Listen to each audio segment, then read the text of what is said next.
সাক্ষী, কালবেলা সাক্ষী 2 আগস্ট 2024 ভরা বৃষ্টিতে হুন্ডা নিয়ে আসা 32-এ একটা গ্যারেজের মধ্যে যাইয়া পাঞ্জাবি পইরা, তারপরে আমার পাজামা ভিজে গেছে, আগে পাঞ্জাবি পরছি, তারপরে আমি পাজামা পরছি, আগের পোশাক চেঞ্জ করিয়া 32-এর শারমিনেস মুর্শিদের সামনে ছিলাম, ওখানে আরেকটা মহিলা ছিল, ওখানে আমি 2 তারিখে প্রথম মিডিয়ার সামনে আসি।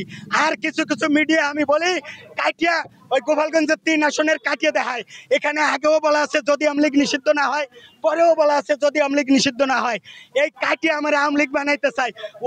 ওরা জারজ, ওরা বাস্টার্ড, ওরা অমানুষ, ওরা শয়তান। আমার প্রশ্নটা ছিল এই বছর 15ই আগস্ট আপনি 32 নম্বর গিয়েছিলেন, আপনি বিএনপি করেন, আপনি জামাতকে ভালোবাসেন, আপনার কি কারা আপনাকে ওইটা আমি বলছি, ওটা আওয়ামী লীগের দোষর।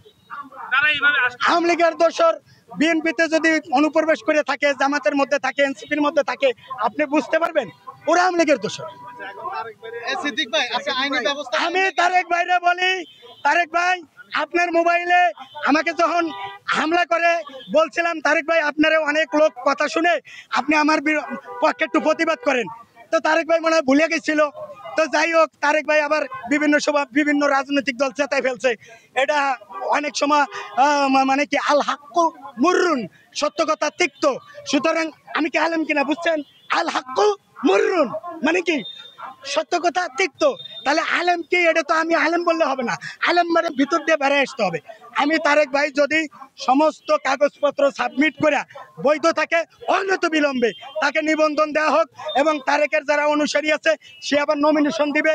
সে এই কার্যক্রম খুব লম্বা, এই জন্য দ্রুত নিবন্ধন দেওয়া হোক। আর যদি তার কাগজে ডিস্টার্ব থাকে, তার মতো যারা ডিস্টার্ব আছে কাউকে নিবন্ধন দেওয়ার দরকার নাই।